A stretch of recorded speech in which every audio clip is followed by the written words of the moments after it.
नमस्कार, स्वागत है आपका एक बीसीएन के इस कार्यक्रम में। खास पेशकश में हम आपसे कोरोना की पार्श्वभूमि पर बात कर रहे हैं और पूरा पैनल यहाँ पर डिस्कशन करने के लिए तैयार है कि पूरे विदर्भ की स्थिति क्या है, देश की स्थिति क्या है और किस जगह पे क्या चल रहा है। हम हमारे पैनलिस्ट के साथ में डिस्कस करेंगे। मेरे साथ में है इमरान शेख, जो कि बीसीएन के डायरेक्टर है, क्षितिज है हमारे रिपोर्टर, अमरावती से चंदू जी हैं, सजोतिया जी जो हमें वहां की जानकारी देते रहेंगे, बल्लू चौहान जी हमारे साथ में है जो चंद्रपुर से है, वो भी हमें वहां की जानकारी देंगे। इमरान, मैं आपसे शुरुआत करना चाहूंगा कि क्या स्थिति बन रही है आज की? कि आज की स्थिति मानी जाए तो आज लॉकडाउन 4 की शुरुआत हो चुकी है। कई जिलों में जो ग्रीन जोन थे वहाँ कहीं ना कहीं शिथिलता नजर आई। जैसे आप बात करोगे कि चंद्रपुर में भी बल्लू भैया हमारे साथ है, कई जगह जी जी। दुकानें खुली है। और अगर नागपुर की बात की जाए तो नागपुर में कुछ दुकानें अल्टरनेट शुरू की है, जैसे मोबाइल रिपेयरिंग की अगर बात की जाए, मोबाइल रिपेयरिंग, होम अप्लायंस, उसके साथ ही जो गैरेज होते हैं वो खोले गए हैं अल्टरनेट डे पे। और ऑटो आज ऑटो स्पेयर्स और ऑटो के जी। जी जी, जो कंटेनमेंट जोन थे, अगर नागपुर की बात की जाए तो 10 जोन में से 9 जोन जो है कंटेनमेंट जोन में आते हैं। और जी 9 जोन में अगर हटा दिया जाए कंटेनमेंट जोन, बाकी जगह पूरा मार्केट खुला हुआ नजर आया। और काफी लोगों ने भीड़ भी आज की थी। ठीक है इमरान, नागपुर की हम बात करते रहेंगे, क्या आंकड़े इस पर भी बात करेंगे। हम चलते हैं सीधा अमरावती पर। चंदू जी, आपका स्वागत है पैनल में। क्या स्थिति है अमरावती की? अमरावती की लॉकडाउन 4 शुरू होने के बाद में बाकी अमरावती शहर में वैसे कोई परिवर्तन नहीं किया। कोई जो पहले चालू था वही चालू है, जो अभी चालू जी वही, उसमें कोई चेंजेस नहीं किया। जहाँ बफर जोन था वो बफर जोन अभी भी है। 14 कंटेनमेंट जोन अमरावती में है, जहाँ पर थोड़ा सा स्ट्रिक्टनेस है। और मुख्य बाजार पेट पहले भी बंद था और अभी भी बंद है। जो आसपास की गली मोहल्लों की दुकानें हैं मुख्य बाजार पेट छोड़कर, वो बाजार पहले भी चालू था, अभी भी शुरू है। सुबह 7 से 3 बजे तक मार्केट यहाँ शुरू रहता है। सुबह 7 से 3 तक कहीं पे भी ऐसा लगता नहीं कि कोरोना का डर शायद किसी को होगा, क्योंकि ऐसा लगता है कि 7 से 3 बजे तक कोरोना नींद में रहता है। 3 बजे के बाद वो सो जाता है, इसलिए लोग भी सो जाते हैं 3 बजे तक। इसका मतलब हाँ, 3 बजे तक किसी को कोरोना से डर नहीं लगता। तो मेरी आज वही मनपा आयुक्त से बात हुई, जब 3 बजे तक आप चालू रखते हो, दिन भर चालू करने में क्या प्रॉब्लम? कोरोना का कोई ऐसा तो नहीं है कि समय देख के आएगा, क्योंकि चहल जी पहल सही बात पूरी है। होती है। अब एक लॉकडाउन और क्यों? एक लॉकडाउन और क्यों होना चाहिए एक लॉकडाउन? भाई अब कहीं ना कहीं 30 दिन बाद भी कोई इसकी संख्या तो कम होनी नहीं है। संख्या की जो अभी चल रहा है ये बढ़ोतरी है जो चलते दिन ब दिन बढ़ते लगातार जा रही चलते है। रहना। ठीक है, आप 10 दिन में अभी छोड़ दे रहे हो तो आपको एक्टिव वहां पे कम दिखेंगे। वो भी हमने भी कल से थोड़ा सा बोलना बदल दिया है। हम पहले बोलते थे कि ठीक होके घर भेजे गए, अभी हम ठीक होके घर भेजे नहीं बोलते, हम लोग डिस्चार्ज होके घर बोल रहे हैं। डिस्चार्ज हुआ ठीक हुआ ये पता नहीं है, क्योंकि 10 दिन बाद उसकी टेस्ट वापस नहीं हो रही है। और रही मरीजों की संख्या, तो अमरावती में भी लगातार बढ़ती है। एक नया जोन तैयार हुआ हमारे यहाँ पे, अभी मसानगंज करके एरिया, वहाँ पे कोई नहीं था, लेकिन ये पहले जहाँ ऑलरेडी मरीज आ रहे थे वहां से लग के भाग गए। तो यहाँ पे जी 11 लोग अभी हो गए। वहां पे लोगों की लापरवाही भी है, काफी लोग है। एक अमरावती में एक बहुत बड़ा हमारे यहाँ का गिल्ला बड़ा बहुत फेमस है, आपने भी सुना होगा। तो वो मुख्य जी प्रोडक्शन उस एरिया से होता है, गिल्ले बड़े का। तो गिल्ले बड़े का नाश्ता पूरे शहर में वहां से जाता था, तो लोग आते जाते वहां पर कोई संक्रमित आया होगा, गया होगा, तो वहां पे 11 लोग अभी कोरोना के संक्रमित टोटल 4 से 5 दिन में वहां पे मिल गए। एक व्यक्ति की उधर मौत भी हो गई थी। तो स्थिति कुल मिला के ऐसा देखा जाए तो कंट्रोल में, जो व्यापार चल रहा है, आसपास के सारी दुकानें खुल गई है। एक मुख्य बाजार पेट बंद है, उसके कारण मुख्य बाजार पेट में जो भीड़ होती थी वो भीड़ नहीं है, लेकिन घरों से लोग पूरे निकल रहे हैं, आना जाना। सुबह भी वापस ट्रैफिक जाम से की स्थिति यहाँ पे होती है, जो मुख्य बाजार पेट के पास के रास्ते राजकमल, जैसे राजापेट राजकमल हो गया। हालांकि प्रशासन ने यहाँ पे हमारे यहाँ कंस्ट्रक्शन का काम भी चालू कर दिया, रोड के काम भी चालू कर, अच्छी है शुरुआत जी। सब चीजों की अच्छी हो गई। लगभग और लगभग धीरे ये धीरे स्थिति सभी जगह बन रही है। धीरे धीरे इसके आदी होते हुए, इसमें आदत डाल के धीरे धीरे सभी तरफ हमारे तरफ खोलना चालू है।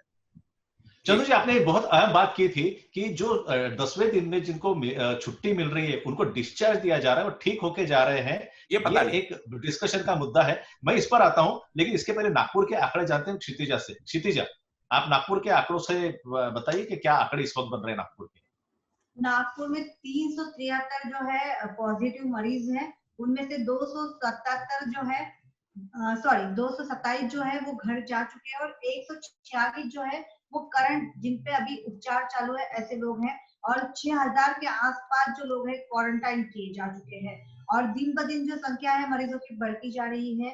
कल भी हमने देखा कि 6, 18 ऐसे बढ़ते गए। 2 दिन पहले जो थे 18 से बढ़े, फिर 6 बढ़े, ऐसे बढ़ते जा रहे हैं और 7 जनों की मृत्यु भी हो चुकी है।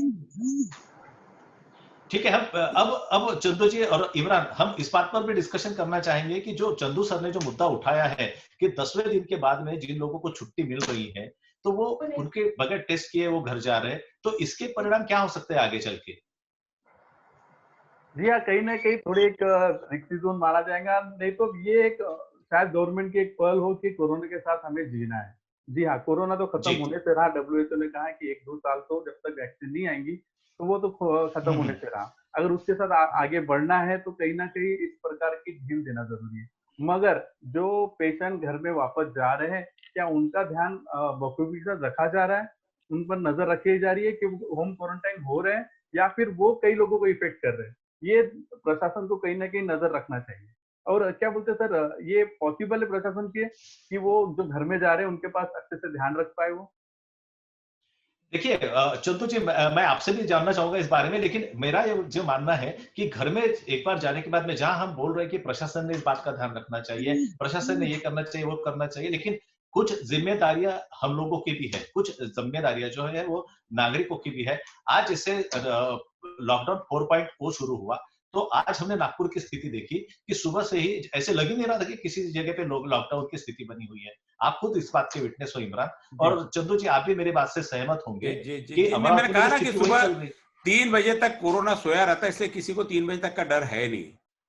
हाँ, नहीं, हम मतलब तो कहीं ना कहीं यही भाषा बोले हम कि 3 बजे तक कोरोना सोया रहता, आपने 3 बजे तक छूट दी है, तो पूरे लोग बिल्कुल निश्चित होकर घूम रहे हैं। जी सही बात है, और हर किसी को ये लग रहा है कि कोरोना मुझे नहीं हो सकता। शायद अभी भी लोग इसी भ्रम में जी रहे हैं। जी, ये और टाइमिंग का मसला सही में एक ध्यान देने वाली बात रहेगी। 3 बजे तक अगर कहा जा रहा है कि 3 बजे तक कोरोना सोता है, तो ये तो बिल्कुल एक ध्यान देने। अगर 3 बजे तक है तो 7 बजे तक क्यों नहीं? जैसे नागपुर में तो टाइम की जी सही बॉन्डिंग बात। नहीं रखी गई है। नागपुर में टाइम की बॉन्डिंग तो नहीं रखी गई है नहीं, तो टाइम 7 की बजे बॉन्डिंग तक। है। जैसा पहले आपने 10 दिन का मुद्दा जो उठाया है, तो उसमें 2 कारण मुझे मोटा मोटे समझ में आते हैं। या तो सरकार को लग रहा है कि बहुत सारे मरीज आते हैं, हम लोग इतने दिन सबको नहीं रख पाएंगे, इसलिए उनको जी 10 दिन की एक पॉलिसी बनानी पड़ी अभी, ताकि वापस आने वाले मरीजों को जगह मिल सके और 10 दिन में जा सके। और दूसरा, जो अभी हम लोग यानी आपके यहाँ का भी शायद वही सिस्टम होगा, हमारे यहाँ का वही सिस्टम है, कोई कोरोना का पॉजिटिव पकड़ गया बोल, मैं शब्द यूज कर रहा हूँ जरा, कोई जी जी जी पॉजिटिव, तो उसके आसपास के जो लोग हैं वो टेस्ट किए जाते हैं उसके लिए।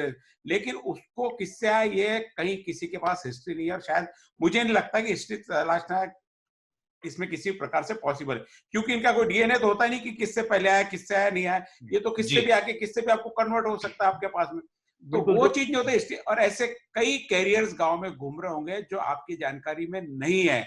यदि आप मास टेस्टिंग करेंगे तो निश्चित रूप से जो आंकड़ा हमारा 111 का है, उसको 1100 होने को समय नहीं लगेगा यदि हम मास टेस्टिंग करते हैं। कई कैरियर्स तो घूम रहे, जो कैरियर्स घूमते भी है ठीक भी हो जाते हैं, ये घूमते भी है ठीक हो जाते हैं, गवर्नमेंट को भी मालूम पड़ा कि घूम रहा है ठीक हो जा रहा है, तो यही घूमने वाले कुछ लोग पकड़ के हम लोग हॉस्पिटल में रख देते, वही वहां पे ठीक तो ऐसे बाहर भी होते, उनका इम्यूनिटी पावर अच्छा है, उनसे कोई दूसरों को लगता नहीं कि ज्यादा ये होगी। हमारे साथ में अमरावती के नितिन मोहर जुड़े हुए अभी, जी ये माजी पुलिस ऑफिसर है, बहुत बड़े इंडस्ट्रियलिस्ट है, और जी। बहुत अच्छे सोशल वर्क है, पहले सेना से थे, हम्म। अभी जो पार्टी रहती है उसके विरोध में रहते हैं हमेशा। हाँ, ये इनका है ना विरोधी स्वभाव के, ये है, ये जुड़ रहे अभी सिटिंग कर रहे हैं, उनकी जब तक हम इनका उससे भी कैमरा जब उनसे तक सेट नहीं उनसे होता ना, उनसे बात करेंगे। हम इनका कैमरा चंद्रपुर जब चलते तक हैं। कैमरा जब तक ऑफ कर लो उनका, जब तक वो नहीं होता इमरान भाई, सेट नहीं होता, जब सेट हो जाएंगे ज्वाइन कर लेंगे उनको। चलिए हम तब तक चंद्रपुर चलते हैं। चंद्रपुर से बल्लू चौहान जी। बल्लू जी, आपको हमारी आवाज आ रही है?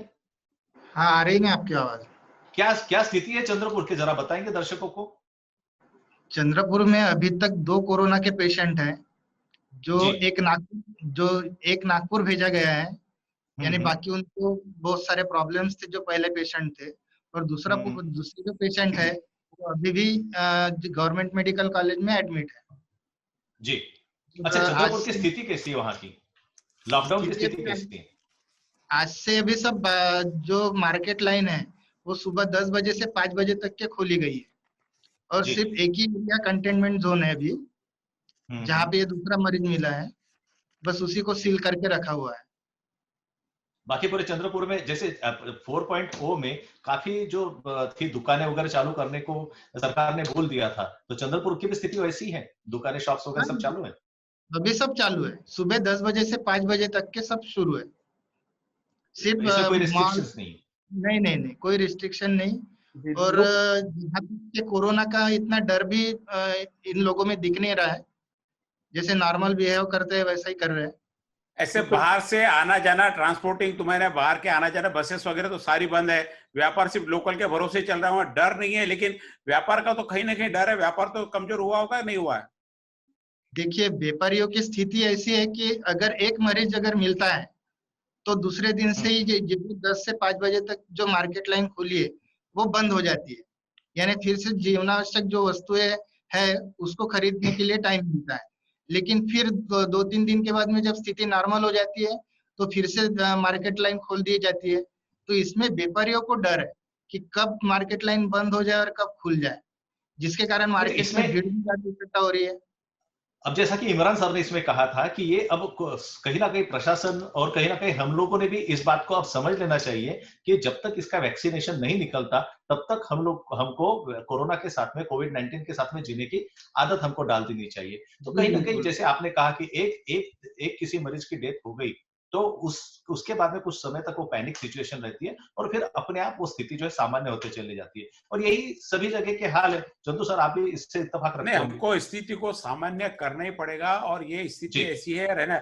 आपने जैसा वैक्सीन का बताया, वैक्सीन को भी मुझे नहीं लगता है 4 से 5 साल तक पूरा कोई प्रयोग होगा वैक्सीन का। आज आके उस पर प्रयोग होगा, उसका फिर इफेक्ट होता नहीं होता, क्योंकि आज आपको कोरोना हो गया तो वापस आपको कोरोना नहीं होगा ये नहीं है ना, वापस आपको कोरोना हो सकता है। ठीक हो क्या, वापस कोरोना हो सकता है। बच्चों को भी कोरोना आ रहा, बुजुर्ग को, हमारे यहाँ 74 साल का बुजुर्ग था, उसको वो ठीक हो गए, यानी प्राइमरी स्टेज पे उनको होगा, जब हुआ तो उनको कंट्रोल कर लिया गया। कई व्यक्ति, एक हमारे यहाँ के अभी एक पुलिस वाले जो आपके नागपुर में जाके एडमिट है, उनकी तबियत क्रिटिकल है, वहां पे आईसीयू में रखा हुआ है। 4 दिन तक प्राइवेट अस्पताल में वो इलाज कराते रहे। प्राइवेट अस्पताल डॉक्टर को भी जब तक पता नहीं चला उनको कोरोना। तो ये सारी चीज थी, कोरोना क्या है क्या नहीं, अभी तक भी कई लोगों को भ्रम है कि कोरोना किस प्रकार होता है। नॉर्मल व्यक्ति को कोरोना होता है, वो घूमते रहता है बाजार में, नहीं पता चलता उसको, वो ठीक भी हो जाता है।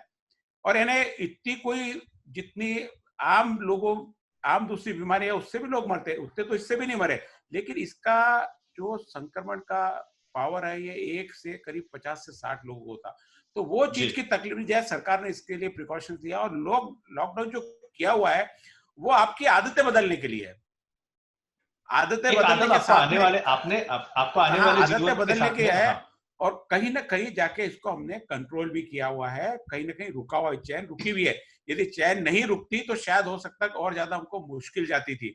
चैन रुकी हुई है, क्योंकि हम यदि बोलते कि लॉकडाउन का कोई मतलब नहीं निकलता, तो लॉकडाउन का मतलब तो निकला है, लेकिन अब लॉकडाउन करना शायद अब मतलब नहीं निकलता। पहले के 2 लॉकडाउन ठीक थे, अब तीसरे तक ठीक था, अब चौथे के बाद में आप चौथा लॉकडाउन कब खत्म करोगे, आपको मरीज नहीं मिलेगा। ऐसा कभी आपके साथ में साल भर नहीं होना कि आपको मरीज नहीं मिले, तो क्या आप साल भर तक लॉकडाउन रखें? तो लॉकडाउन खत्म करके आपने इन सब के लिए एक लाइफ स्टाइल के लिए नियम बना देना पड़ता है। जब तक आप नियम नहीं बनाओगे और उसको पालन नहीं करोगे, ये लॉकडाउन शायद चलता रहेगा। अब चंदू जी, इसमें एक चीज ये है कि सरकार नियम बनाए, ये एक पहला मुद्दा है, और उस नियम के ऊपर में जनता चले, ये दूसरा मुद्दा है। ये दोनों मुद्दे हमेशा साथ साथ चलते हैं, क्योंकि कई बार ऐसा हुआ कि जो सरकार ने नियम बनाए, प्रशासन ने नियम बनाए, उसके इंप्लीमेंटेशन करते वक्त कई सारी दुविधाएं आई सरकार के सामने, पुलिस प्रशासन के सामने। और आज के इसमें तो आप देखिए कई जगह पर ऐसा होता आ रहा है कि पुलिस प्रशासन के ऊपर में जनता ने हाथ भी उठाए हैं, मारपीट भी पुलिस वालों के साथ में हुई है। तो फिर ये हम सिर्फ प्रशासन को ही दोष दे, या जनता की भी अपनी कुछ जिम्मेदारियां होती है ना इसमें? नहीं, जब तक क्या होता, जब तक कोई चीज का खुद पे हम पे इफेक्ट नहीं होता, हमारी यदि भारतीय संस्कृति को देखो, जब तक हम चीज को परख नहीं लेंगे, हम भुगत नहीं लेंगे, हमको पता नहीं चलता कि इस चीज की नुकसान कितना है, इस चीज से फायदा कितना है। जब तक इस चीज को लेकर लोगों को नुकसान नहीं होगा, लोग नहीं समझेंगे। ये मैं बहुत अलग हट के बात कर रहा हूँ कि जब तक लोगों को यानी चोट नहीं पड़ती, जब तक आदमी को तकलीफ नहीं होती, तो उस चीज का महत्व नहीं मालूम पड़ता। आज पुलिस की मार हमको दिख रही, लेकिन उस मार के पीछे कारण क्या? पुलिस को तो मारने का शौक नहीं है। आप घर से निकलते हैं, आप 10 लोगों को और खराब नहीं कर दो, पुलिस उसके लिए, उस 10 लोगों को बचाने के लिए वहां पुलिस खड़ी है। आप तो संक्रमित हो नहीं हो पता नहीं, लेकिन आपको भी हो सकता है 1 डंडे का निशान पीठ पे पड़ जाए, लेकिन आपकी जिंदगी बच जाए। तो सही बात कर रहे हैं चंदू जी, हम लोगों को समझ, जब तक खुद के घर में हमारे कोई चीज का हादसा नहीं हो जाता, सरकार भी ऐसी, जब तक बड़े हादसे नहीं होता सरकार भी नहीं समझती ना, तो सरकार से लोग कहाँ अलग है। जब तक हम कई जगह के बताते गड्ढा है, यहाँ पे सादी सी बात है, गड्ढा, जब तक गड्ढे में गिर के कोई मर नहीं जाता, जब तक सरकार नहीं समझती। तो जनता भी सरकार से आगे तो नहीं है, सरकार भी जो है जनता की है, आखिर कहीं ना कहीं पूरी विचारधारा तो उसी की चल रही है। तो ये जब तक एक बहुत बड़ा नुकसान नहीं हो जाएगा, मुझे नहीं लगता कि हम लोग कहीं प्रॉपर्ली सुधर पाएंगे। इमरान, नागपुर में भी कई जगह पे ऐसा हुआ कि कुछ ना कुछ, जैसे पुलिस वालों पर हमले होना या पुलिस वालों को सेवा करते करते उनको भी कोरोना की जो है लागन हुई है। तो ये कहीं, जैसे चंदू सर बता रहे थे कि अब हमें इस स्थिति से इसको अपना सामान्य जीवन का हिस्सा बनाना पड़ेगा और चलना पड़ेगा आगे। आपकी टिप्पणी? अगर देश को आगे बढ़ाना है, आगे अर्थव्यवस्था लेके जानी है, तो हमको कोरोना के साथ जीना पड़ेगा। WHO ने भी बोल दिया कि आने वाले 1-2 साल तो अपने को कोरोना को लेके आगे बढ़ना है। तो ये आदत सबको बनानी पड़ेगी। जब तक अपन ये आदत बनाएंगे नहीं, तब तक रूटीन तरीके से अपन जी नहीं पाएंगे। अगर लॉकडाउन एक उसका सोल्यूशन नहीं है, अगर लॉकडाउन लेके हम अगर बैठ गए, लॉकडाउन बंद कर दिए, तो जो मिडिल क्लास जो तबका है, जो जिस तरह से उनको अभी सामना करना पड़ रहा है, कई आपने देखे कि 2 दिन में कई क्राइम भी नागपुर में नजर आए, कहीं ना कहीं इसी विषय को लेके लॉकडाउन क्राइम नजर आए। जैसे कि आपने देखा कि वर्धमान नगर में एक जब लॉकडाउन के साथ हमने जीना नहीं सीख लिया, तो कहीं ना कहीं सबको इसका एक बुरा परिणाम भुगतना पड़ेगा, क्राइम बढ़ जाएगा। तो बिल्कुल सही बात। हम इसको इस तरह से लेके, जहां प्रशासन अपनी जिम्मेदारियां निभा रहने की कोशिश कर रहा है, तो प्रशासन का जनता ने भी उसी प्रोपोर्शन में, मैं ये सिर्फ नागपुर के पूरे देशवासियों के लिए ये एक आह्वान है कि हम एक ऐसी परिस्थिति से गुजर रहे हैं कि जहां पर आने वाली परिस्थिति कैसी होगी इसका प्रेडिक्शन आज हम नहीं कर सकते, लेकिन ये हमारे हाथ में है कि एक प्रिकॉशंस हम किस तरह से ले और किस तरह से हम हमारे घर को सुरक्षित रखें, एक समाज को सुरक्षित रखें, देश को सुरक्षित रखें। इतनी जिम्मेदारी हमारी जरूर बनती है। अब हम इसको किस तरह से इस परिस्थिति का सामना करते हैं, प्रत्येक इंडिविजुअल की मैं बात करूंगा, प्रत्येक व्यक्ति अपने इस जिम्मेदारी को किस तरह से वहन करता है, इससे आने वाले उस शहर की प्रतिमा, उस देश की प्रतिमा आने वाले समय में उजागर होगी। क्या क्या क्या कहना है आपका इस पर चंदू जी? नहीं, आपने जो कहा प्रशासन अपना काम कर रही है, प्रशासन की यदि बात की जाए तो प्रशासन केबिन में बैठ के पॉलिसी बना रही है। केबिन में बैठ के पॉलिसी बनाने के बाद में उसको इम्प्लीमेंटेशन कैसे करना, उनके पास में पूरा अभी कहीं पे भी मुझे नहीं लगता कि इतना स्टाफ और इतनी सारी पोजीशन है। एक तो कर दिए कि स्टाफ की तरफ से कम काम करो, आप कम स्टाफ में जाओ, आपका काम का बोझा पूरा पुलिस पे और डॉक्टर्स पे है। बाकी जो प्रशासन है, कारपोरेशन, 3 सिस्टम काम कर रही है, कारपोरेशन कर रही है, जिलाधिकारी कार्यालय कर रहा है, पुलिस कर रहा है।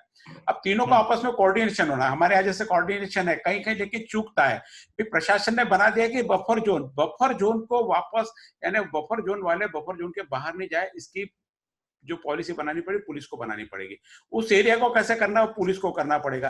पुलिस, प्रशासन, मनपा, ये सारे जब तीनों प्रशासन एक साथ में मिलकर काम करेंगे तभी शायद हम लोग उसमें प्रॉपर कुछ तो भी कर पाएंगे। क्योंकि अब जनता से भी, जनता देखो, जनता को नियम तो सारे बने हुए हैं, मर्डर नहीं करना लेकिन करते हैं, नियम नहीं तोड़ना लेकिन तोड़ते हैं। इन सारी चीजों को हटके जनता का जब, प्रशासन का जब दबाव पड़ेगा जनता पे, और दबाव बिना दंडात्मक प्रक्रिया के नहीं पड़ता।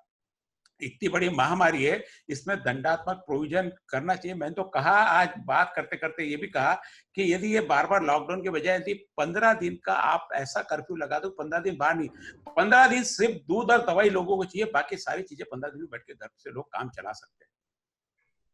इसका मतलब कहीं ना कहीं जो लॉकडाउन की जो घोषणा की गई है वो पूरी तरह से अभ्यास न करते हुए की गई, ऐसा आपका जी जी जी जी जी जी जी जी बिल्कुल बिल्कुल बिल्कुल पूरी तरह से स्टडीड होके एक प्रॉपर प्लानिंग के साथ में अगर ये होता तो इसके परिणाम कुछ और परिणाम नहीं, परिणाम तो देखो, जो परिणाम आ रहे परिणाम आएंगे। हमारे साथ में अभी अविनाश जी चौधरी जुड़े, अमरावती से, अकोला से, सिटी न्यूज चैनल से जुड़े हुए हैं। अकोला से, अकोला के भी आप जानकारी ले सकते हैं। और एक्सपर्ट कोई डॉक्टरी एडवाइस पूरी ये लगे, यानी एक्सपर्ट टीम में हमारे पास में अभी डॉक्टर साहब है यहाँ पे। डॉक्टर साहब आपका भी स्वागत है, अविनाश जी आपका भी हमारे इस पैनल में स्वागत है। डॉक्टर साहब, मैं आपसे जानना चाहूंगा कि कोरोना से कितना डरना चाहिए। डॉक्टर साहब आवाज आ रही है आपको? डॉक्टर साहब म्यूट है शायद, अभी आवाज नहीं जा रही। डॉक्टर साहब अभी म्यूट है। अविनाश जी से हम जानना चाहेंगे। नहीं, अविनाश जी, डॉक्टर अविनाश जी है, अकोला से और है, अकोला सिटी में। आवाज आ रही है आपको? जी सर, जी आवाज आ रही है। हाँ जी, अकोला में जिस तरह से रोज के आंकड़े बढ़ रहे हैं, क्या कहना चाहोगे सर उसके बारे में? सर, अकोला में अभी फिलहाल में जो आंकड़े बढ़ रहे हैं, ये पिछले 1 मई से जो है, वो ज्यादातर 1 मई से जो रोगियों का प्रमाण था वो ज्यादा बढ़ गया। 1 मई से तकरीबन 150 से ऊपर रोगी पाए गए हैं कोरोना के। और जी इसके पीछे देखा जाए तो जो भी हॉटस्पॉट है उसमें प्रशासन की ओर से जैसा जन जागृति है, ऐसे प्रकार नहीं किए गए। लोगों में असमंजसता है क्योंकि वहाँ के लोग बाहर ही नहीं आना चाहते। इसके वजह से कोरोना का जो प्रमाण है हमारे यहाँ का, वो बढ़ते जा रहा है।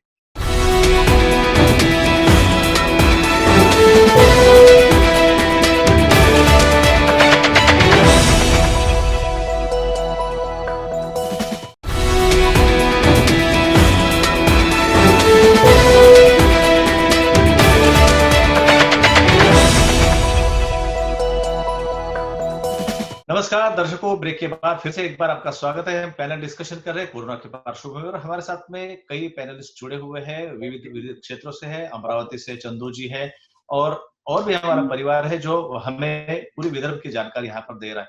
चंदू जी, आप कंटिन्यू कीजिए कि क्या जो हम बात कर रहे थे कि कोरोना के साथ में अब हमें अपने जीवनी को आगे बढ़ाना चाहिए, क्या टिप्पणी किया? नहीं, कोरोना के साथ में आदत इसलिए डालनी पड़ेगी। कल मेरे डॉक्टर साहब से भी बात हो रही थी, तो ये बीमारी जितनी आसान से ऊपर से दिख रही है उतनी आसान है नहीं। इसको जब तक हम हमारी लाइफ स्टाइल और हमारे इसमें परिवर्तन नहीं लाएंगे, इसमें सुधार, कोरोना में सुधार नहीं होना है, सुधार हमको हमारे आप में करना पड़ेगा। जी, अभी भी कोरोना, अभी कल डॉक्टर साहब बता रहे थे कि डॉक्टर्स लोग जो इलाज कर रहे हैं, हालांकि चलो हम तो बोलते हैं हमको प्रिकॉशंस लेना है, हम हमारे प्रिकॉशंस लेते, कभी हाथ धोना भूल जाते कभी, लेकिन डॉक्टर जो ऑलरेडी इलाज कर रहा है वो तो पूरी अपनी प्रिकॉशंस लेता, उसके बावजूद उनको कोरोना हो जाता है। तो हम कहां तक इससे बच पाएंगे? लॉकडाउन सॉल्यूशन है नहीं है, ये बड़ी लंबी चौड़ी डिस्कशन की बात है, लेकिन वर्तमान में अभी है कि जो निर्देश दिए जा रहे हैं अपने डॉक्टर्स द्वारा, प्रशासन द्वारा, उसका पालन करना बहुत आवश्यक है और हमको उसी लाइफ स्टाइल में जीना है। पहले वाले लाइफ स्टाइल आते आते मुझे लगता है 2 से 4 साल 5 साल लग जाएंगे। हमको अभी की ये लाइफ स्टाइल जो है, थोड़ा सा डिस्टेंस बना के रखना, एक ही चीज है, बाकी तो सारी चीजें ठीक है।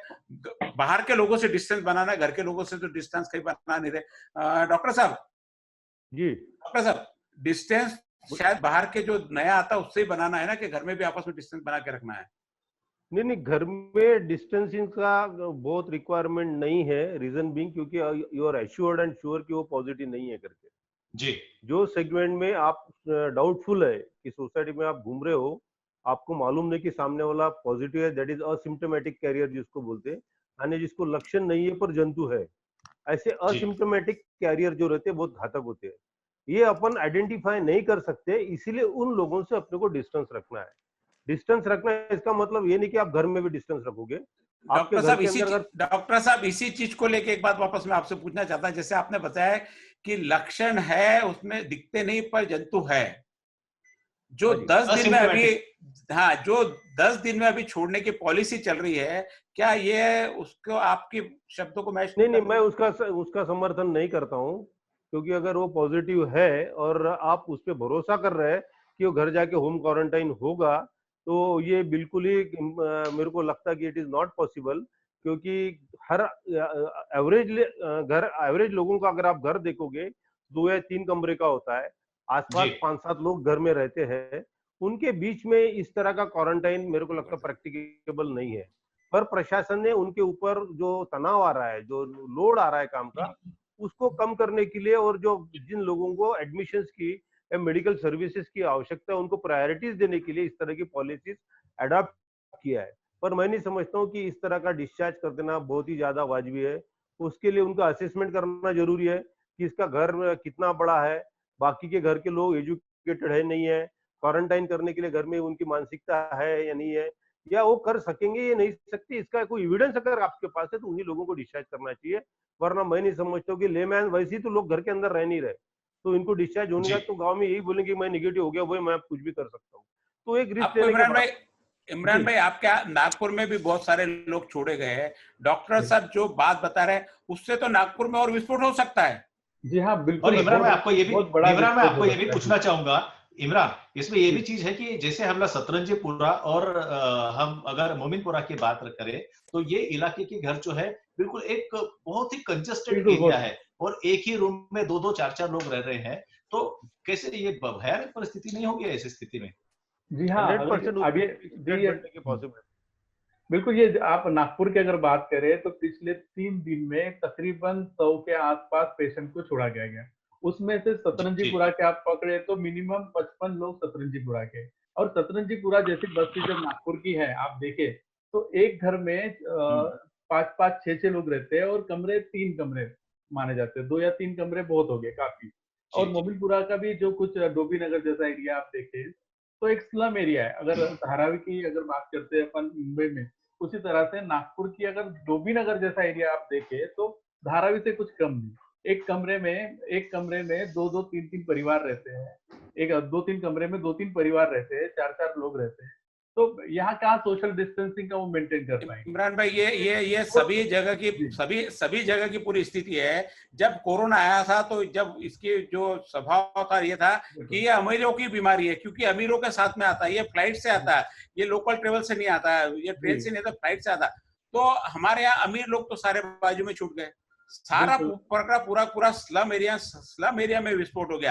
अकोला में मुझे लगता है स्लम एरिया से ज्यादा निकले। अकोला, राउत जी क्या कहेंगे आप अकोला से जिस एरिया में निकले? बिल्कुल सही बात, बिल्कुल सही बात है सर। जितने भी स्लम एरिया है अकोला में, जैसा कि बैदपुरा है, खैर मोहम्मद प्लॉट है, न्यू भीमनगर है, जितने भी स्लम एरिया है उससे सबसे ज्यादा यानी अकोला में तो हॉटस्पॉट जो है वो ही बैदपुरा है।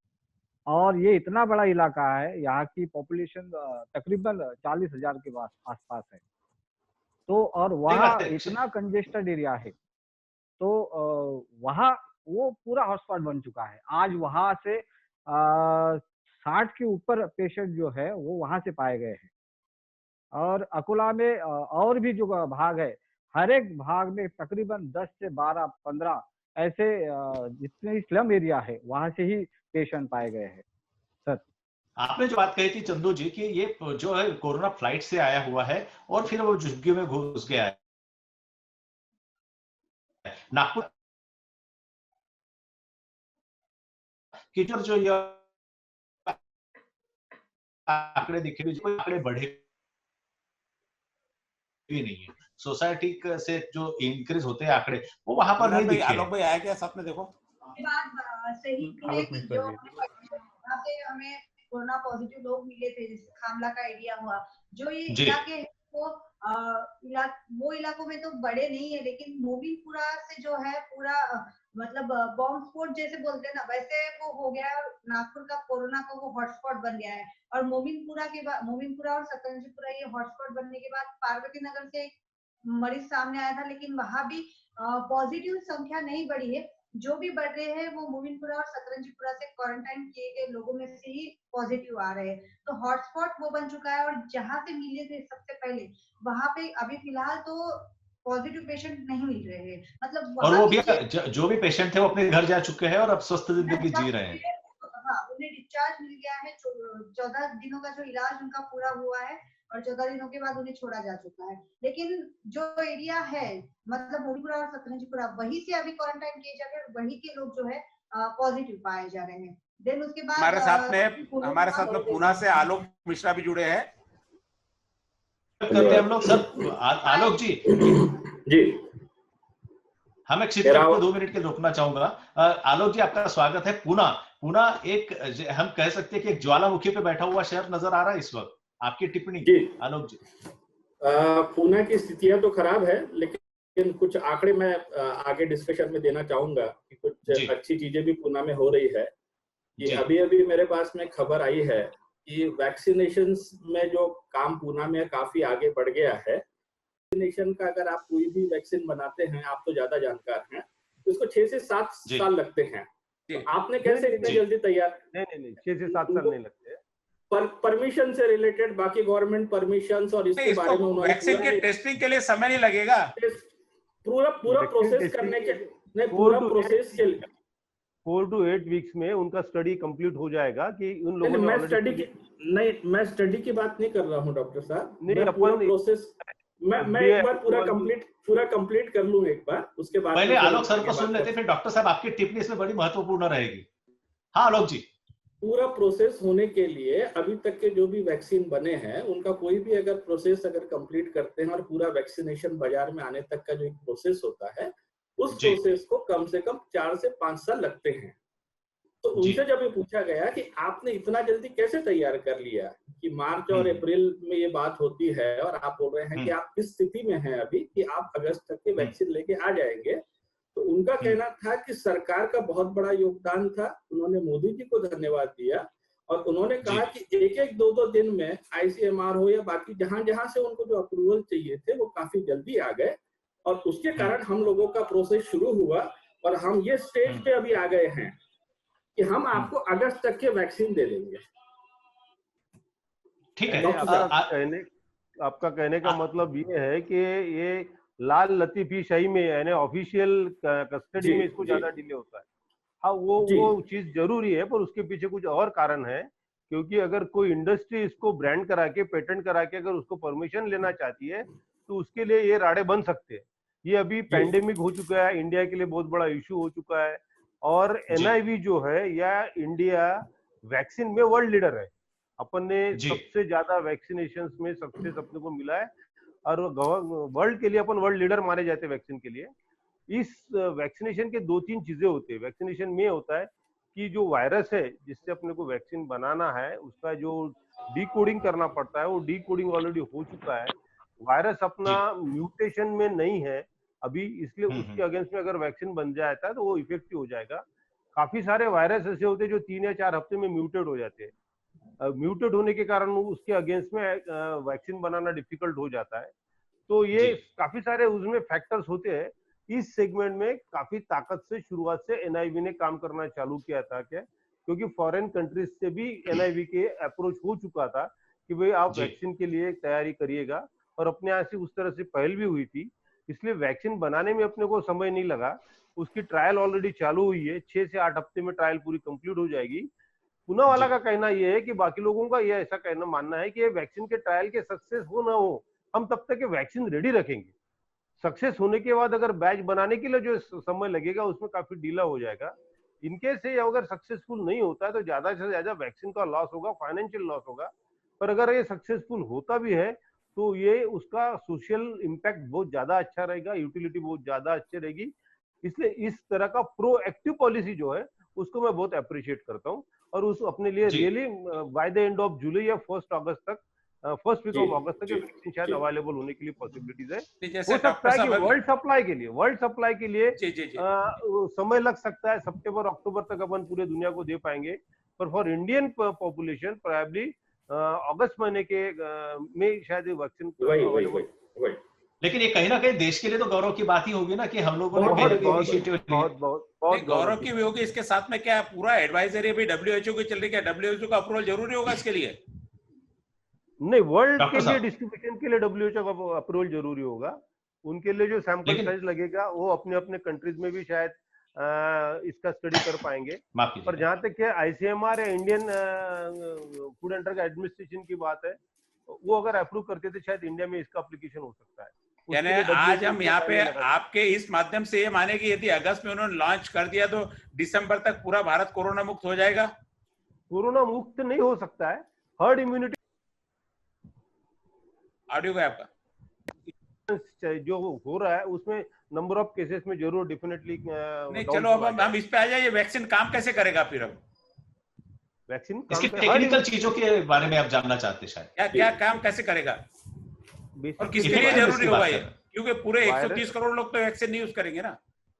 नहीं, 130 करोड़ नहीं हुई तो that is called herd immunity. Herd immunity नाम की एक चीज होती है जिसमें उस वैक्सीन वायरस के खिलाफ एक शरीर में प्रतिकारात्मक शक्ति खड़ी हो जाती है, जिसको एंटीबॉडीज बोला जाता है और मेमोरी सेल्स बोले जाते हैं। और ये वायरस की संख्या के तुलना में अगर 80% पॉपुलेशन के अंदर अगर ये इम्यूनिटी खड़ी हो जाती है तो वायरस हार मान जाता है और ये वायरल लोड जो है सोसाइटी का या वायरस का एग्जिस्टेंस खत्म हो जाता है।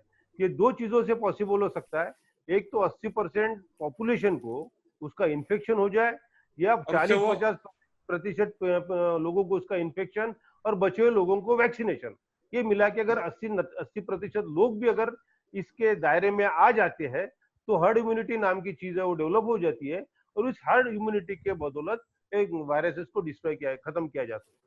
यानी हम इसको ये बोल सकते हैं कि दर्द ही दवा बन जाएगा। दर्द ही दवा बन जाएगा अगर इन्फेक्शन की बात है, वैक्सीन तो दर्द नहीं है जी। नहीं अभी नहीं, आप सही बता बात रहे है। 80% लोगों ने को यदि कैरियर करके वो ठीक हो जाते हैं तो हाँ जी। इसका वायरस का असर खत्म हो जाता है। आप ये कह रहे हो? जी अपन ने बिल्कुल पिछले बराबर। डिस्कशन में बात की थी कि अमेरिका उस स्वीडन में जो अभी जी। स्वीडन ने जो प्रैक्टिकल किया वही किया है, उन्होंने सिर्फ सोशल डिस्टेंसिंग रखा है, लॉकआउट नहीं किया है, और लॉकडाउन नहीं करने के कारण पब्लिक पूरी तरह से उनके बिजनेसेस चल रहे हैं, सिर्फ जो प्रिकॉशंस वो ले रहे हैं। और उनका कहना यह है कि सोशल डिस्टेंसिंग रखने के बाद जो नंबर ऑफ केसेस का लोड जो है वो कम हो जाएगा, डिलेड हो जाएगा, तब तक कि इनकी मेडिकल फ्रेटर्निटी पूरी तरह से तैयार हो जाएगी सर्विसेज के लिए, आईसीयूज एस्टेब्लिश होंगे, तब तक के वैक्सीन आने की पॉसिबिलिटीज है, तब तक कि अपने को वर्ल्ड लीडरशिप में पता चल जाएगा कि किस तरह की ट्रीटमेंट कारगर हो सकती है, किन लोगों को किस तरह के कॉम्प्लिकेशंस हो सकते हैं। तो ये उनकी मेडिकल फील्ड तैयार हो जाएगी, in the mean time herd immunity develop हो जाएगी, तो बड़ा सा क्राइसिस खड़ा नहीं होगा। और उसके लिए उन्होंने काफी सारे सीनियर सिटीजन का भी हेल्प किया है। उन्होंने सीनियर सिटीजन को थोड़ा सा दाव पे लगा दिया कि आप भी बाहर आ जाइएगा, ताकि आप सबसे ज्यादा सफरर होंगे, मॉर्टेलिटी होगी तो सीनियर सिटीजन की होगी, और तब तक के सोसाइटी में जो 70-80% का टारगेट पूरा हो जाएगा तो हर्ड इम्यूनिटी बाकी यंगस्टर्स के लिए काम आ जाएगी, और साथ साथ में इकोनॉमी भी बरकरार रहेगी। आलोक जी ने जो इन्फॉर्मेशन दी थी कि जो वैक्सीनेशन के बारे में जानकारी दी और डॉक्टर साहब ने जो उस पर टिप्पणी की, तो कहीं ना कहीं ये वैक्सीनेशन जल्दी लाने में दो चीजें जो होती है, एक कि जो लाल फीती शाही का जैसे चंदू जी बता रहे थे कि एक तो इसका अप्रूवल और दूसरा इसका इफेक्टिवनेस, तो ये दोनों चीजें साथ साथ में काम कर रहे हैं, तो कहीं ना कहीं देश को इसका फायदा जल्द से जल्द होने के आसार नजर आ रहे हैं। जल्द मिलेगा। नेशनल इंस्टीट्यूट ऑफ वायरोलॉजी जो पुणे की है वर्ल्ड लीडिंग इंस्टीट्यूट है, उनके पास बहुत बड़ा इंफ्रास्ट्रक्चर है, काफी सारे साइंटिस्ट लगातार काम करते हैं, और इन्होंने अभी तक के 6 से 7 वैक्सीन जो वर्ल्ड को इंट्रोड्यूस करा दिए, इसलिए उनके पास इन चीजों के लिए कोई चीज की कमी नहीं है। जो कुछ कमी थी वो पॉलिटिकल विल की थी, और के कारण ये पॉलिटिकल विल की भी कमी पूरी हो चुकी है, इसलिए हो सकता है कि ये वो वैक्सीन लाने के लिए अपने को कोई ज्यादा समय नहीं लगेगा। अविनाश जी आप कुछ बोलना चाह रहे थे? नहीं अकोला ना वो उनका इस बीच अकोला का ये म्यूट है। एक इस बीच में अकोला की एक बात बता दूं, अकोला से एक ब्रेकिंग आ रही है। आज विदर्भ में अकोला जिला सबसे गर्म रहा 44.8, और इसी से रिलेटेड अविनाश सर को मैं एक क्वेश्चन पूछना चाहूंगा। बीच में बहुत अटकलें लगाई जा रही थी कि धूप जब जैसे जैसे टेम्परेचर बढ़ जाएगा कोरोना नष्ट हो जाएगा, तो क्या कहना चाहूंगा? ये एकदम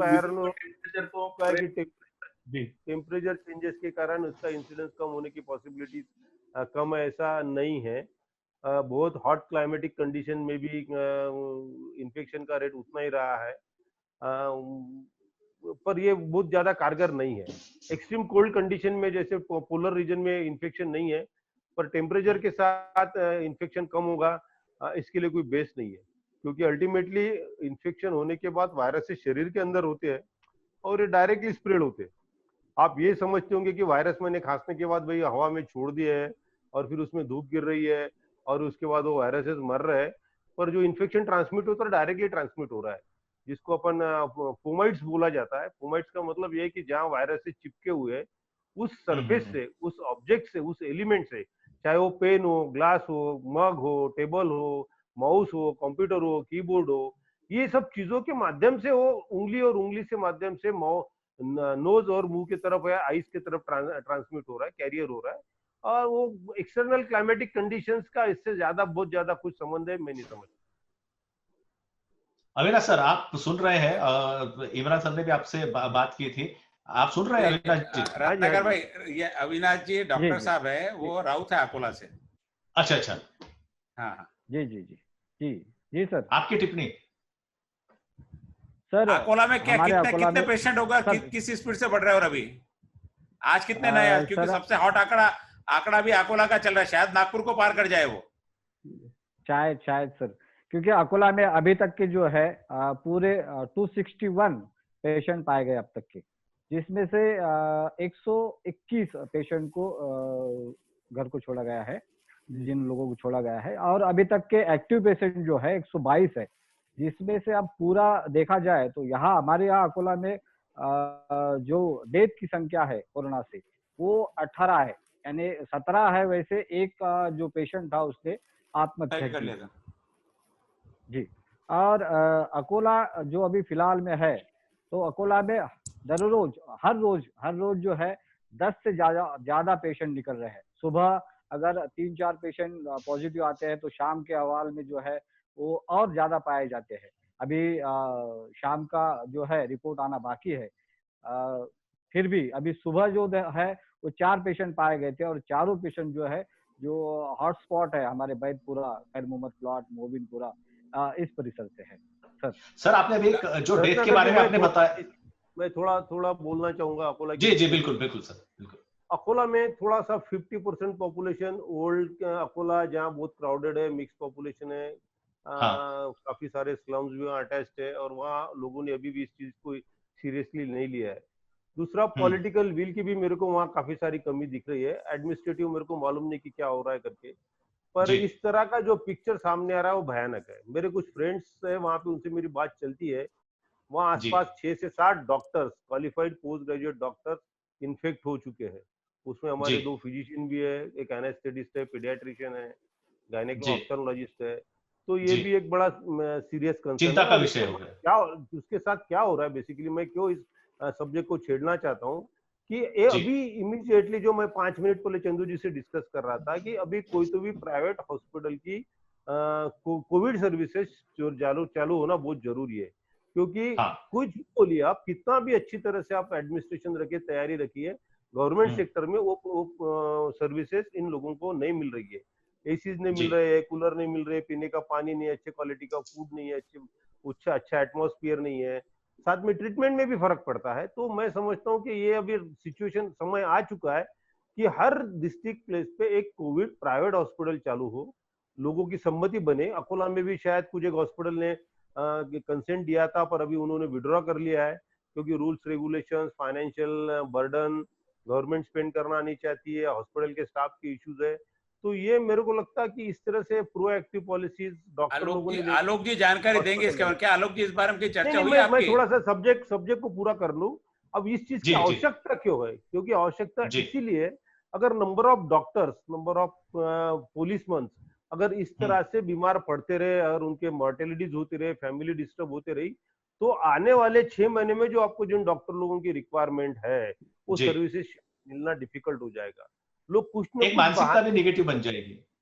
हाँ एग्जैक्टली। तो बोले यार हमको तो कुछ सर्विस मिलती नहीं है, फैमिली को सर्विस मिलती नहीं है, फैमिली को कोई सिक्योरिटी नहीं है, हम क्यों करें? 50 लाख का पॉलिसी खोलना डॉक्टर के लिए बहुत छोटी बात है। हर डॉक्टर का 1-2 करोड़ का उनकी खुद की अपनी पॉलिसी है। गवर्नमेंट ने 50 लाख की पॉलिसी कवरेज करके दिया, इसका मतलब सब कुछ हुआ, ऐसा नहीं होता है। अगर वो पॉजिटिव होता है, उनके रिलेटिव पॉजिटिव होता है, तो वो भी एक्सपेक्ट करते हैं कि उनके रिलेटिव को भी उनकी उतनी वीआईपी ट्रीटमेंट मिले, उतनी केयर मिले, तो उनकी मानसिकता बने रहेगी। अदरवाइज वो डिस्करेज हो जाएंगे। वो सेम सिचुएशन पुलिस लोगों की भी है।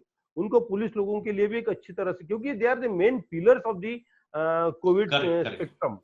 ये 2 जो लोग है वो ताकत से काम कर रहे हैं। सोसाइटी में जाके पुलिस लोग काम कर रहे हैं, बहुत ही निर्भीकता से काम कर रहे हैं। पूरे मॉब में जब रहते हैं तो उनको कोई सिक्योरिटी नहीं रहती है, कोई प्रोटेक्शन नहीं रहता है। तो उन लोगों के जो N95 मास्क है, फेस शील्ड है, सैनिटाइजर्स है, उनके खाने के लिए उनको जो लगना चाहिए, जो प्रोटीन डाइट लगना चाहिए, जो फ्रूट्स लगना चाहिए, उनको रेस्ट मिलनी चाहिए, उनको योगा मिलना चाहिए, उनका वर्कलोड कम होना चाहिए, 6 घंटे के ऊपर उनकी ड्यूटी नहीं होना चाहिए, उनको मेडिटेशन करा लेना चाहिए। ये सब चीजें मैटर करती है। आज अगर ये नहीं करोगे तो कल का आने वाला पिक्चर बहुत हॉरिबल रहेगा।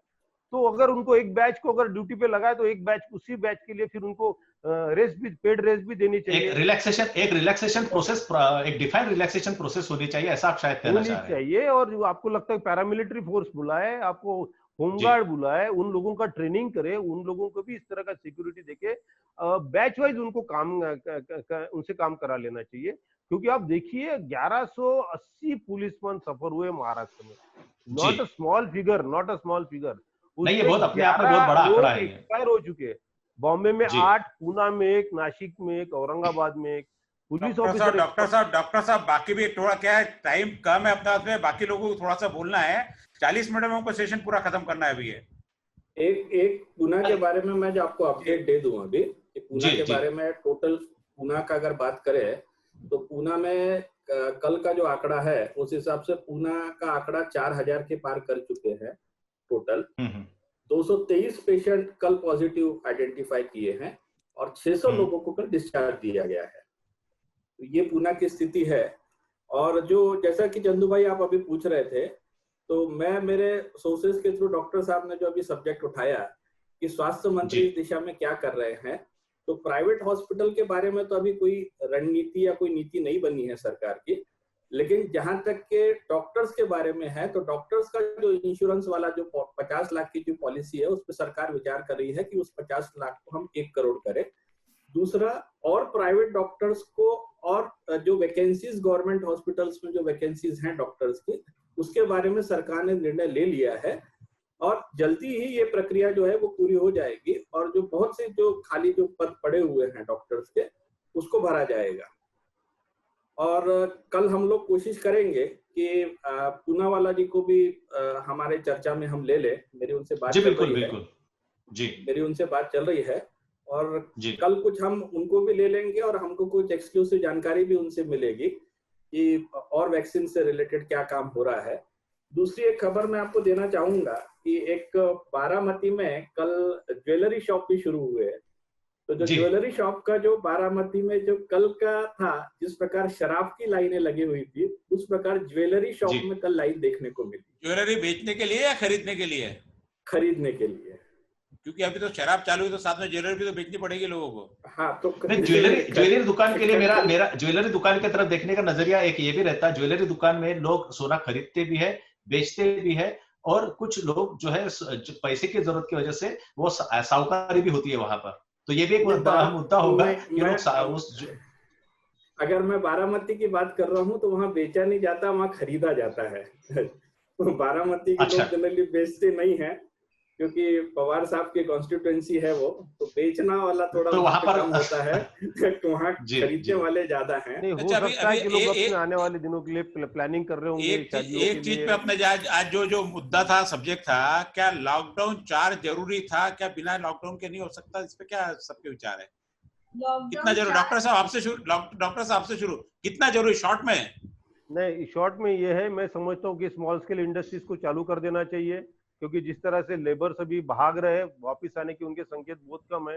तो इंडस्ट्री पे रिस्पॉन्सिबिलिटी दे देनी चाहिए कि वो जो रेसिडेंशियल फैसिलिटीज लेबर्स को दे, खाने की सुविधा करे और अपनी इंडस्ट्रीज चालू करे। उनकी रिस्पॉन्सिबिलिटी हर इंडस्ट्री ले और उस टर्म्स कंडीशन पे उस इंडस्ट्री को चलाने की परमिशन दे देनी चाहिए। यानी लॉकडाउन पार्शियल और खोलना चाहिए दुकान। पार्शियल लॉकडाउन खोलना बहुत जरूरी है अभी। पार्शियल अकोला की क्या पोजीशन है सर? अकोला में तो लॉकडाउन अभी खोलना संभव नहीं है, क्योंकि लॉकडाउन है या कर्फ्यू चल रहा है वहाँ? की परिस्थिति लॉकडाउन और कर्फ्यू दोनों में फर्क है, समझ लीजिए साहब। Lockdown is not a treatment of covid. Lockdown एक कोविड-19 का ट्रीटमेंट नहीं है। या इस प्रोसीजर को थोड़ा सा समय बाय करने के लिए, अपने मेडिकल सिस्टम को इक्विप करने के लिए अपन लॉकडाउन करा के ये जो निखार है अंदर जो सेटल हो रहा है। हाँ, वो कुछ हम अपने आप को समय दे रहे हैं, हम अपने आप को समय दे रहे हैं। समय, इसलिए अभी 3 महीने का समय जो मिल चुका है, 2.5-3 महीने का, वो इट्स सफिशिएंट। अभी जो आपने एस्टेब्लिशमेंट कर लिया है, मेडिकल एस्टेब्लिशमेंट कर लिया, वो कर लिया है। अभी आप lockdown, now this is time to back to business. या अभी इकोनॉमी इतनी खराब होती जा रही है, फार्मर्स के प्रॉब्लम्स है, इंडस्ट्रीज के प्रॉब्लम्स है। कल मैं टीवी पे रिव्यू देख रहा था पालघर का, इतने बड़े 260-270 मेजर यूनिट्स वहां चल रहे हैं, पूरे के पूरे एम्प्लॉइज वहां से निकल चुके हैं।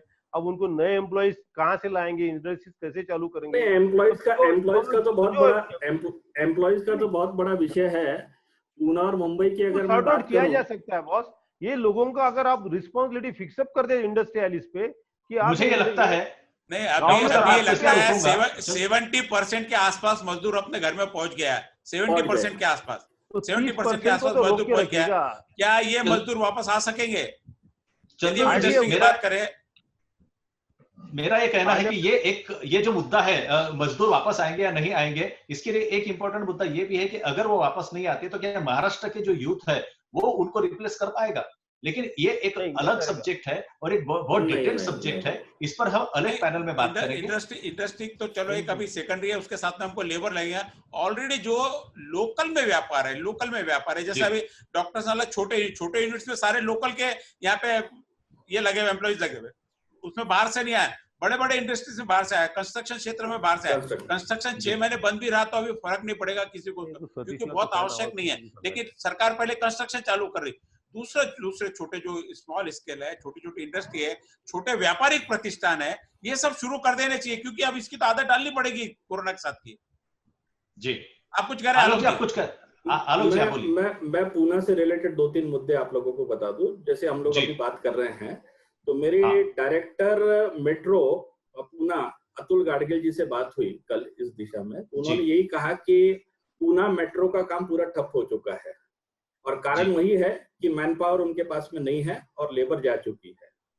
दूसरा, पूना में जो बहुत बड़ा वो होता है, पालकी निकलती है पूना में, तो पालकी के बारे में भी अभी निर्णय जो 2 बार मीटिंग हुई, उसमें बोलना ये है कि भाई पालकी जो है, आनंदी की पालकी जो है वो तो नहीं निकालनी चाहिए सर, कोई भी हालत में नहीं निकालनी चाहिए। नहीं, ये हम लोग बोल रहे हैं नहीं निकालनी चाहिए। उसमें मैं क्या चल रहा है वो मैं आप लोगों को बता रहा हूँ कि 2 मीटिंग अभी तक हो इसमें मत विभिन्नता हो सकती है, सभी की हो सकती है।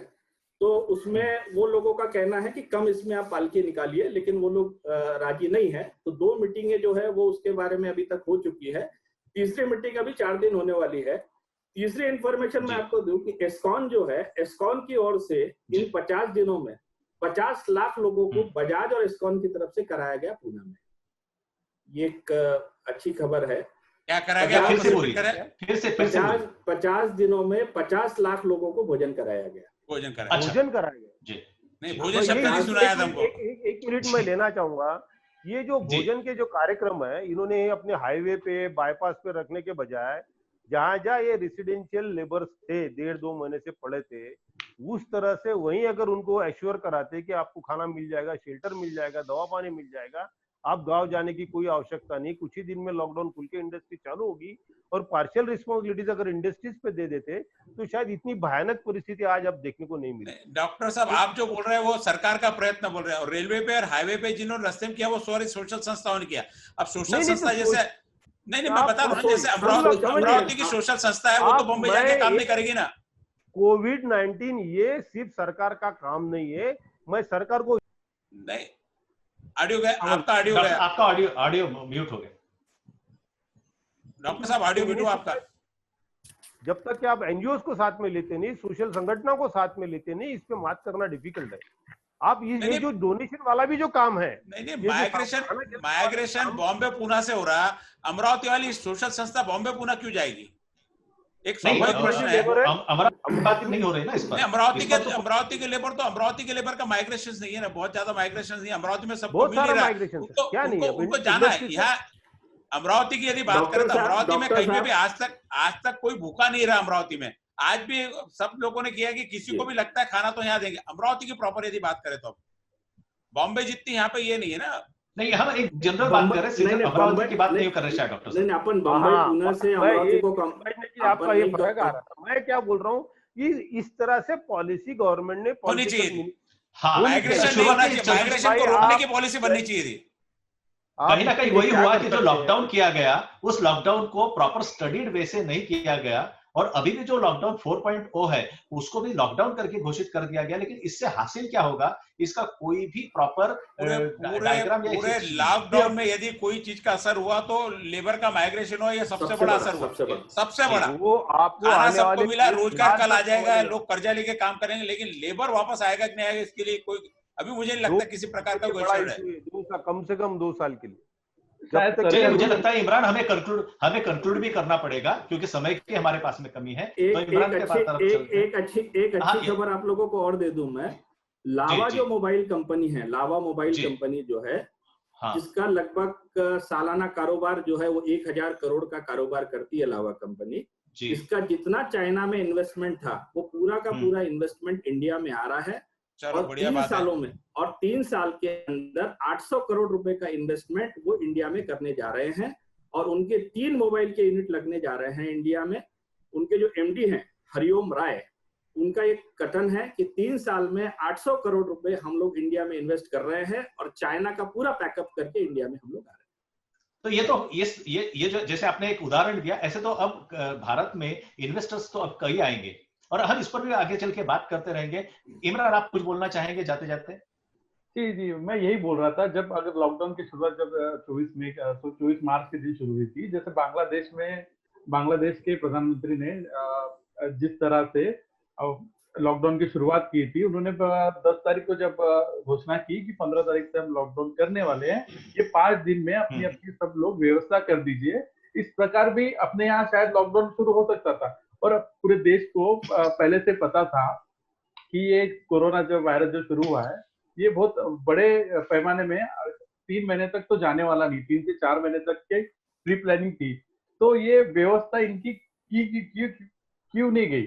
जैसे आप देखें कि जो जितने भी मजदूर थे, अगर उनकी व्यवस्था अगर पहले से की जाती, शायद जो अब सर ने कहा था, अविनाश सर ने कहा था कि मजदूरों को उनके रेसिडेंट में क्यों ना अनाज प्रोवाइड किया जाए, ये अगर व्यवस्था अगर पहले कर देते तो शायद इस तरह का पलायन ना होता। इमरान जी, पलायन कई जगह पे बड़ा दुखदाई भी रहा है। पलायन का पीछे दूसरा कारण ये भी है कि कोरोना का इतना हवा कर दिया गया कि कभी ठीक ही नहीं होगा। जब उसको पता है कि मुझे 2 साल यहाँ काम ही नहीं मिल रहा और खाना तो समझो नहीं मिला, बहुत जगह नहीं, लेकिन दूसरा कारण ये भी है कि हमको 2 साल तक इनको कोई स्टेबिलिटी नहीं लगी। सरकार वो चीज बताने में कि भाई ये कुछ दिन का क्षणिक मामला है, कुछ दिन बाद में शांत हो जाएगा, ये बताने में विफल रही। नहीं तो शायद 2 महीने के लिए पलायन कोई नहीं करता, मुझे लगता है ऐसा नहीं करता। ये मुद्दे देखिए, एक जो मुद्दे हैं, मुद्दे पर विभिन्न प्रकार की प्रतिक्रियाएं आएंगी, आपकी हमारी कुछ अलग रहेगी और हम ऐसे ही पैनल्स के साथ में और भी आगे बात करते रहेंगे, विषय अलग होंगे और चर्चाएं भी जारी रहेगी, क्योंकि अब ये सिलसिला जो है लगातार चलते रहेगा। मैं सभी पैनलिस्ट का धन्यवाद करता हूं कि वह हमसे ज्वाइन हुए और बातचीत की। ऐसी बातचीत हम आगे भी करते रहेंगे, हमारे दर्शकों को हम ताजा जानकारी देते रहेंगे। आप सभी का फिर से एक बार और धन्यवाद। लेते हैं विदाई, आप बने रहे हमारे साथ में एबीसी न्यूज।